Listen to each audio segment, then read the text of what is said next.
Hello दोस्तों, मैं हूं अपूर्व और ये हमारा नेक्स्ट ट्यूटोरियल। और इस ट्यूटोरियल में हम दोस्तों सीखेंगे एक और मैनिपुलेशन एरेस के साथ। एक्चुअली ये मैनिपुलेशन नहीं है, लेकिन just a different way of array initialization. हम इसमें एरे को इनिशियलाइज करेंगे, लेकिन एक अलग तरीके से। जैसे कि आपने देखा था कि हमारे पिछले ट्यूटोरियल में हमने एक फॉर लूप के जरिए एक 2 डायमेंशन एरे में वैल्यूज डलवाई थी। तो दोस्तों अगर क्या हो कि अगर हम वो वैल्यूज पहले से ही उसको डालना चाहें without using a for loop, एक फॉर लूप यूज करने की जगह हम खुद ही से उसमें अगर उसको पहले से वैल्यू देना चाहें तो हम कैसे देंगे। तो आइए दोस्तों हम देखते हैं कि ये काम कैसे करता है। तो दोस्तों हम स्टार्ट करते हैं पहले एक सिंगल डायमेंशन एरे से। मैं लिखता हूं int a। अगर मान लीजिए एक सिंपल इंटीग्रल वेरिएबल होता, सपोज int a, तो मैं उसको कैसे वैल्यूज अलॉट करता है, एक इक्वालिटी साइन के थ्रू int a is equal to 2। तो ये इसके थ्रू यहाँ पे a की वैल्यू 2 हो जाती है। लेकिन मान लीजिए अगर a एक एरे होता suppose of consisting of 5 values, तो अगर मुझे इसकी वैल्यू खुद ही से पहले ही देनी है without using a for loop, तो मैं कुछ इस प्रकार से देता। तो दोस्तों मैं लिखता int a of 5 is equal to एक कर्ली ब्रैकेट स्टार्ट करता। आप देख सकते हैं यहाँ पे मैंने कर्ली ब्रैकेट स्टार्ट किया। उसके बाद में लिखता 2, 3, ये सब मैं रैंडम वैल्यूज इनपुट कर रहा हूँ, 5 वैल्यूज, सपोज 2, 3, 5, 6 एंड 7। आप देख सकते हैं first value, second value, third value, fourth value and fifth value. उसके बाद में कर्ली ब्रैकेट को क्लोज करता और सेमीकोलन लगाता था। तो इस तरह से आप देख सकते हैं कि एक एरे A जिसकी लेंथ है 5, उसके जो 0th इंडेक्स है उस पे जाती वैल्यू 2, 1 इंडेक्स पे जाती वैल्यू 3, सेकंड इंडेक्स पे जाती वैल्यू 5 एंड सो ऑन। इस तरह से फिर वैल्यू जाती 7। तो ये दोस्तों एक एरे को इनिशियलाइज करने का तरीका होता है, जब हमको उसे पहले से ही कुछ वैल्यूज देनी होती है अपनी तरफ से without using a for loop. और मान लीजिए दोस्तों अगर मुझे सी आउट करानी होती यही 5 वैल्यूज, तो मैं फिर से एक और फॉर लूप का यूज करता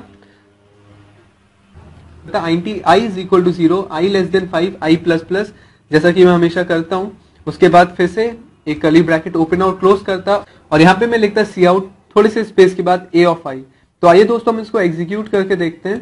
आप देख सकते हैं दोस्तों कि यहाँ पे हमारी वैल्यूज जो हम इनपुट कराना चाहते थे 2, 3, 5, 6 एंड 7, जो कि हम अपनी तरफ से इनपुट देना चाहते थे a ऑफ लेंथ 5 को, वो बाकायदा उसमें चली गई है। और एक फॉर लूप के थ्रू जब हमने उसका आउटपुट जनरेट कराने की कोशिश की है, तो आप देख सकते हैं कि जैसा कि एक्सपेक्टेड आउटपुट था वही वैल्यूज आउटपुट आई हैं।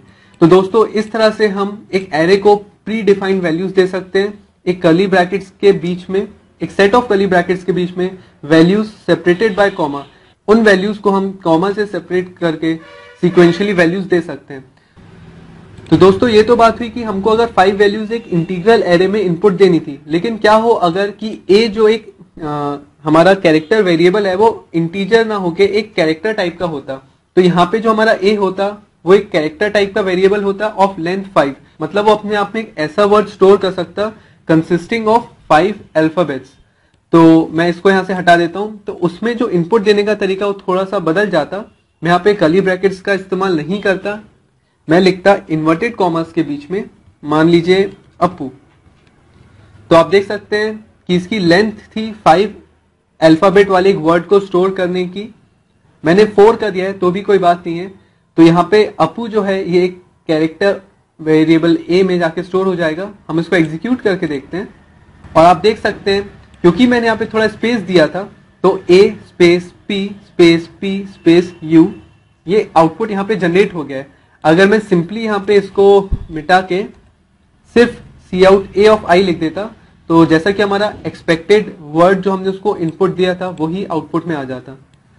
आप देख सकते हैं यहाँ पे अपू जो है वो आउटपुट हो गया है। तो इस तरह से आपने देखा कि हम एक कैरेक्टर वेरिएबल के एक एरे में पहले से ही कैसे वैल्यूज दे सकते हैं। अगर मान लीजिए मैं ये वाला मेथड यूज ना करते हुए जो हमारा पिछला मेथड था 2 कर्ली ब्रैकेट्स के बीच में वैल्यू देना, अगर मुझे वैसा कुछ इनपुट देना होता तो मैं कुछ इस प्रकार से लिखता। ये सेम तरीका होगा, इसका आउटपुट भी सेम जनरेट होगा, लेकिन ये एक और तरीका है एक कैरेक्टर वेरिएबल में इनपुट देने का जो कि हम पहले से खुद ही देना चाहते हैं। तो मैं एक कर्ली ब्रैकेट स्टार्ट करता और एक कर्ली ब्रैकेट क्लोज करता, लेकिन इस बार ये जो वैल्यूज हैं इनको मैं कॉमा से सेपरेट कर देता, लेकिन एक सिंगल इन्वर्टेड कॉमा भी लगाता, क्योंकि a एक कैरेक्टर टाइप की वैल्यू है, p भी, ये सभी एक कैरेक्टर टाइप की वैल्यू है। यहाँ की न्यूमेरिक, अगर न्यूमेरिक वैल्यू होती तो मैं सिंगल इन्वर्टेड कॉमा के बीच में नहीं लिखता, सिंपली उनको ये कॉमा से सेपरेट करता। इस बार मैंने कॉमा से सेपरेट तो किया ही है, लेकिन सिंगल इन्वर्टेड कॉमास के बीच में भी वैल्यू को लिखा है। तो इसकी खासियत यह है कि आपको इसके एंड में एक नल कैरेक्टर भी देना पड़ेगा। मैं बताता हूं आपको नल कैरेक्टर कैसे देते हैं। मैं सिंगल इन्वर्टेड कॉमा के बाद एक फ्रंट स्लैश 0 लिख देता हूं। दोस्तों ऐसा है कि जब भी हम एक कैरेक्टर वेरिएबल लेते हैं तो उसकी एंडिंग हमेशा एक नल कैरेक्टर से होती है। अगर मैं इस प्रकार से इनपुट देता हूं तो मुझे एक्सप्लिसिटली डिफाइन करना पड़ता है, मुझे अलग से ये डिफाइन करना पड़ता है। जो हमारा पिछला मेथड था जिसमें हमने इन्वर्टेड कॉमास के बीच में वैल्यू दी थी उसमें नहीं करना पड़ता है, लेकिन इसमें करना जरूरी है। तो आप देख सकते हैं नल कैरेक्टर को इस प्रकार दिया जाता है, इन्वर्टेड कॉमास के बीच में, सिंगल इन्वर्टेड कॉमास के बीच में एक फ्रंट स्लैश 0।